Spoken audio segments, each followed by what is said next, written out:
हमने आज इस चैप्टर के टोटल शॉर्ट क्वेश्चन डिस्कस करने हैं और उसके साथ साथ जो हमारे पास इसके एग्जांपल्स हैं वो डिस्कस करनी है। ठीक है, तो इसलिए मैं ज़रा आपको मैं चाह रहा हूँ कि हम डिस्टर्बेंस ना हो। ठीक है, इस चैप्टर के शॉर्ट क्वेश्चन में हमारे पास जो पहला शॉर्ट क्वेश्चन जो आपके सिलेबस में है वो है 3.9। वो सवाल ये दिया हुआ था, define impulse and show that how it is related to the linear momentum.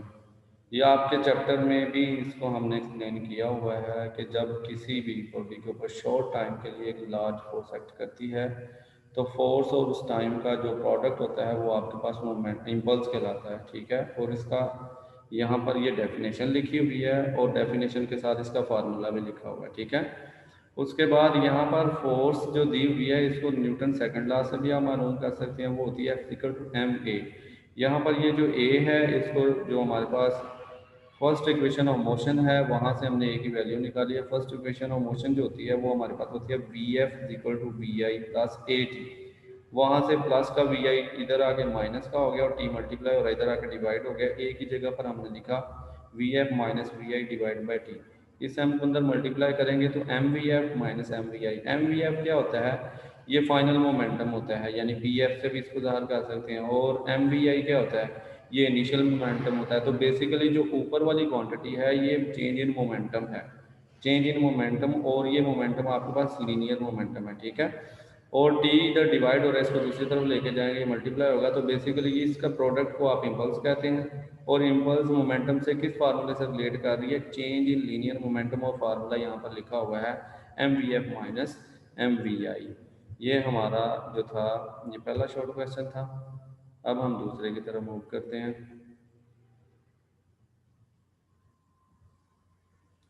दूसरा जो शॉर्ट क्वेश्चन आपके सिलेबस में शामिल है वो है जी 3.10। वो कहता है state the law of conservation of linear momentum pointing out the importance of isolated system. आपने बताना है कि आइसोलेटेड सिस्टम की क्या अहमियत है। Explain why under certain condition the law is useful even though the system is not completely isolated. आपने बताना है कि वो ख़ास कंडीशन जिसमें आइसोलेटेड सिस्टम आपके लिए यूज़फुल होता है, हालांकि वो मुकम्मल तौर पर आइसोलेटेड नहीं होता। मैंने आप लोगों को बताया था आइसोलेटेड वो सिस्टम होता है जिसके ऊपर कोई भी बैरूनी फोर्स अमल नहीं कर रही होती, यानी कि कोई भी सेकंड फोर्स एक्ट नहीं कर रही होती। वो जो जितना भी उस सिस्टम के अंदर पार्टिकल जितने भी होते हैं वो ही एक दूसरे के ऊपर फोर्स लगा रहे होते हैं, इसके अलावा कोई फोर्स अमल नहीं कर रही होती। उसके बाद सबसे पहले हम law of conservation of linear momentum को डिफाइन करेंगे।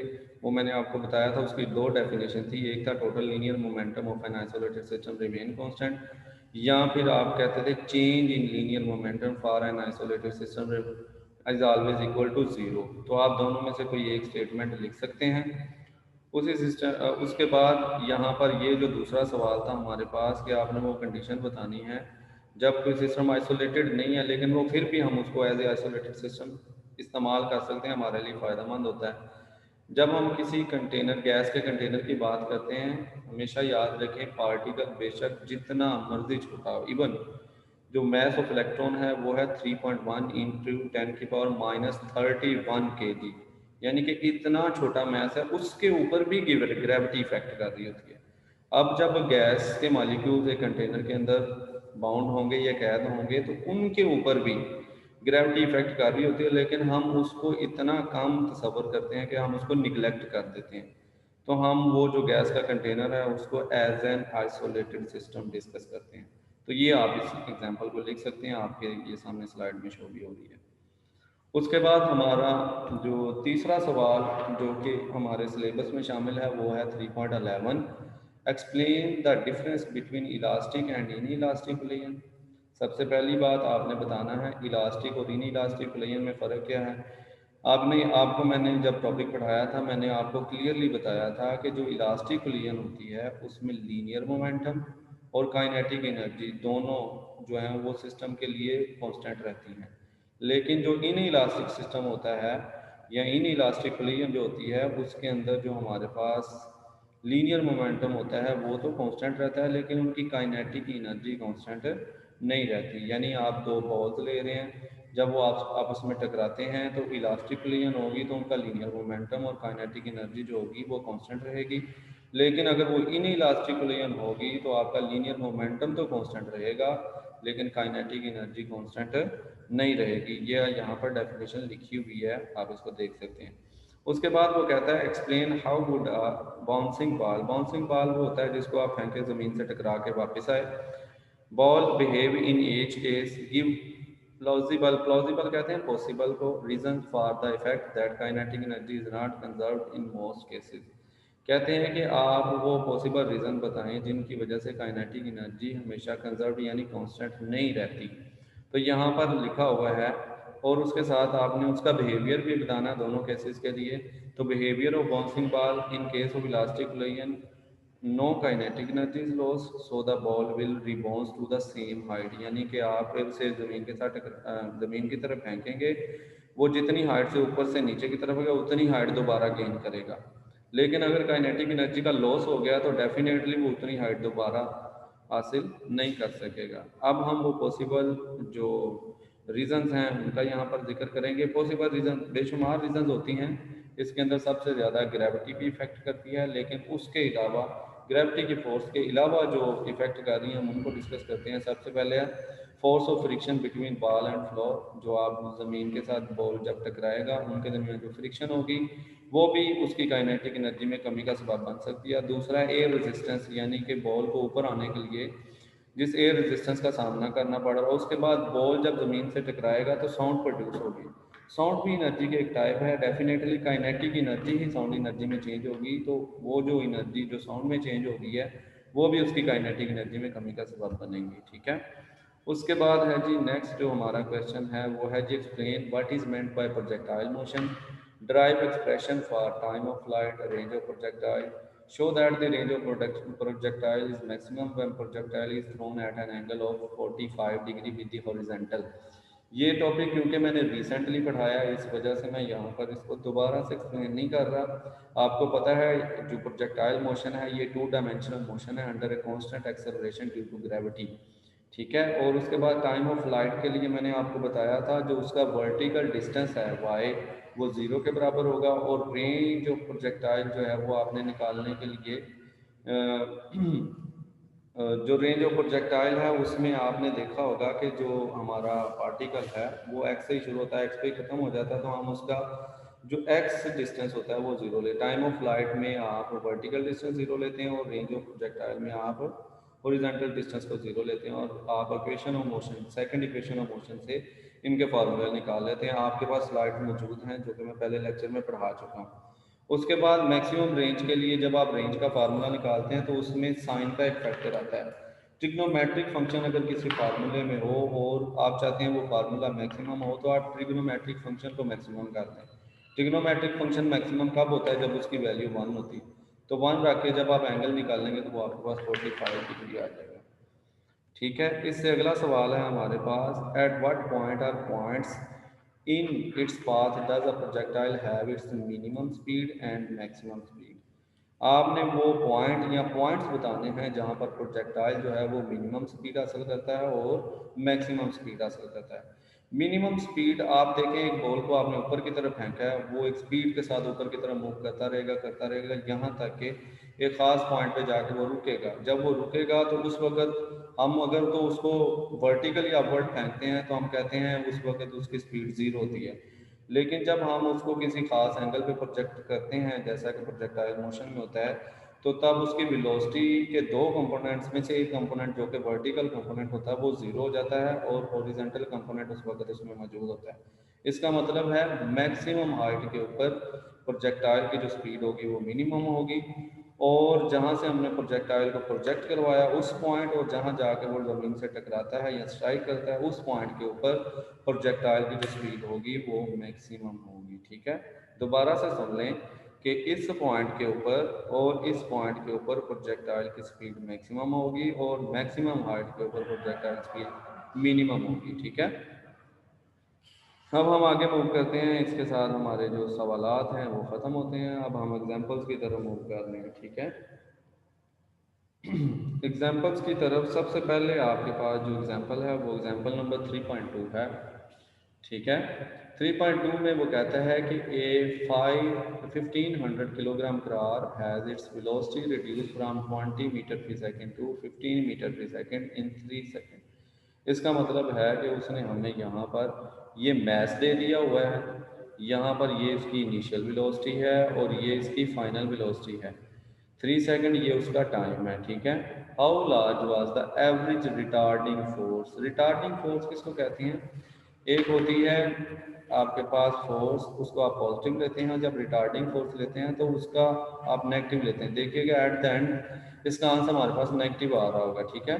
सबसे पहले आप गिवन डाटा लिखेंगे, वो आपके पास मैथ्स है, इनिशियल वेलोसिटी ऑफ कार लिखेंगे, फाइनल वेलोसिटी ऑफ कार लिखेंगे, टाइम लिखेंगे, और टू फाइंड में आप लिखेंगे फोर्स, और उसके बाद सोल्यूशन में आप लिखेंगे as we know that F is equal to m v f minus m v i divide by t. यहाँ पर आप क्या करेंगे, मैथ्स और फाइनल और इनिशियल वेलोसिटीज की वैल्यूज ऐड करेंगे। जब ऐड करेंगे तो आपके पास इसका आंसर आता है माइनस 2500 न्यूटन। अब 2500 न्यूटन को आप किलो न्यूटन में भी लिख सकते हैं।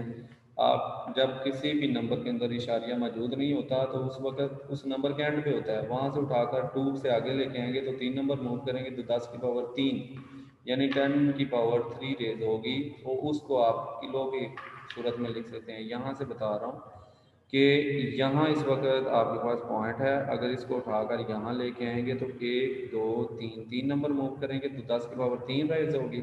10 की पावर 3 का मतलब होता है के, तो उसकी जगह पर उसने किलो लिख दिया है। ये माइनस साइन क्या बता रहा है कि ये हमारे पास एक रिटार्डिंग फोर्स है। हमेशा याद रखें, जैसे जब वेलोसिटी इंक्रीज कर रही हो तो हमारे पास जो फोर्स होती है उसको सिंपल फोर्स कहते हैं, और उस वक्त जो एक्सेलरेशन होता है वो पॉजिटिव होता है। और जब हमारे पास जैसे कि इस केस में वेलोसिटी रिड्यूस हो रही हो, डिक्रीज कर रही हो, तो हमारे पास जो एक्सेलरेशन या फोर्स होती है वो रिटार्डिंग फोर्स और यहाँ रिटार्डिंग एक्सेलरेशन होता है। रिटार्डेशन एक्सेलरेशन उसको कहते हैं या रिटार्डेशन भी कहते हैं, ठीक है। उसके बाद हम अगली एग्जांपल की तरफ मूव करते हैं, वो है जी हमारे पास 3.3। यहाँ पर वो कहता है जी हमारे पास 2 स्फेरिकल बॉल्स हैं। पहले वाला जो बॉल है उसका मैस, उसको हम m1 कह देते हैं, वो हमारे पास 2 किलोग्राम है, और दूसरे वाला जो है उसका m2 है, वो हमारे पास 3 किलोग्राम है। Masses are moving toward each other with velocities of 6 and 4, यानी कि ये पहले वाले की वेलोसिटी है, 2 की वेलोसिटी हमारे पास 6 मीटर फी सेकेंड है, और जो m2 है उसकी वेलोसिटी हमारे पास 4 मीटर फी सेकेंड है, ठीक है। उसके बाद क्योंकि ये एक दूसरे की तरफ मूव कर रहे हैं ऑपोजिट डायरेक्शन में, इसलिए एक को हम पॉजिटिव लेंगे और दूसरे को हम क्या लेंगे, नेगेटिव लेंगे। कहते हैं what must be the velocity of small ball after collision if the velocity of the bigger ball जिसका मैस ज़्यादा है वो 3 मीटर फी सेकेंड है। यहाँ पर हमने बिगर बॉल की वेलोसिटी को माइनस के साथ शो किया हुआ है। इसका मतलब ये है कि जब ये दोनों आपस में टकराएंगे दोबारा से ये ऑपोजिट डायरेक्शन में मूव करेंगे। तो अगर हम ये चाह रहे हैं कि v1 की वेलोसिटी को पॉजिटिव लिया जाए तो v2 को हमने नेगेटिव ले लिया है, ठीक है। दोबारा से सुन लें, यहाँ पर क्योंकि दोनों बॉल एक दूसरे की तरफ मूव कर रहे हैं, उनकी वेलोसिटी ऑपोजिट है, एक को हम पॉजिटिव लेंगे और दूसरे को नेगेटिव लेंगे। इसी तरह जब वो टकराएंगे फिर से ऑपोजिट डायरेक्शन में मूव करेंगे, इसलिए हमने क्या किया हुआ है कि हमारे पास जो वेलोसिटी उसको नेगेटिव ले लिया, तो इसका आंसर दूसरे वाली वेलोसिटी का पॉजिटिव आएगा। अब यहाँ पर आप by law of conservation of momentum लगाएंगे, m1 v1 plus m2 v2 is equal to m1 v1 dash plus m2 v2 dash. यहाँ पर वैल्यू दर्ज करेंगे तो आपके पास यहाँ पर v1 डैश की वैल्यू जो है वो हमारे पास 9/2 आएगी, जिसको आप इशारे में चेंज करेंगे तो 4.5 आ जाएगा, ठीक है। उससे अगले हम चल मूव करते हैं न्यूमेरिकल की तरफ। कहते हैं एक 100 ग्राम गोल्फ बॉल। सबसे पहली बात यहाँ पर 100 ग्राम दिया हुआ है, ग्राम स्टैंडर्ड यूनिट नहीं है, तो हमेशा याद रखें इसको पहले किलोग्राम में कन्वर्ट करेंगे। उसके बाद moving to the right with the velocity, वो एक वेलोसिटी उसने दी हुई है इसकी 20 मीटर फी सेकंड के साथ वो मूव कर रहा है। It makes a head on collision. Head on collision से मुराद होता है कि जब वो उसके साथ टकराएगा तो उसको सारी एनर्जी ट्रांसफ़र करेगा with an 8 kilogram steel ball, यानी हमारे पास 100 ग्राम का बॉल 8 किलोग्राम स्टील बॉल के साथ टकराया है इनिशियली एट रेस्ट, और वो जो बॉल था जिसके साथ वो टकराया वो रेस्ट में था। Commute velocities of the balls after collision, आपने जो वेलोसिटीज हैं उनको कम्यूट करना है, यानी उनको आपने मालूम करना है, ठीक है। अब यहाँ पर जो हमारे पास है मैथ दिया हुआ है पहले बॉल का, दूसरे बॉल का मैथ दिया हुआ है। पहले बॉल की वेलोसिटी दी हुई है, दूसरा बॉल रेस्ट पे है, इस वजह से उसको हमने ज़ीरो लिया हुआ है।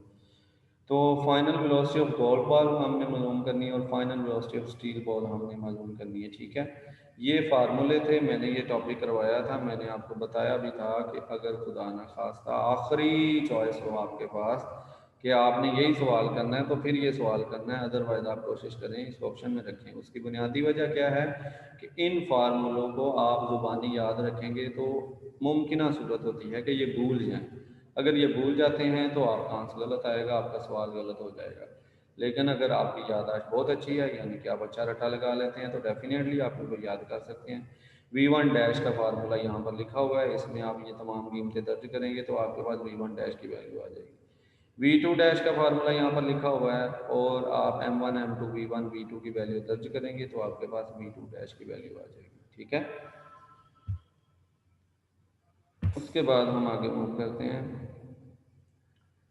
हमारे पास 3.6 जो एग्जांपल है उसमें कहता है hose pipe eject water at a speed, उसने स्पीड दी हुई है आपके पास 0.3 metre present through a hole of area, आपको एरिया भी दिया हुआ है, एरिया देख लें आप सेंटीमीटर स्क्वायर में दिया हुआ है, इसका मतलब ये हमें सेंटीमीटर स्क्वायर स्टैंडर्ड यूनिट नहीं है, इसको सबसे पहले मीटर स्क्वायर में कन्वर्ट करेंगे, ठीक है।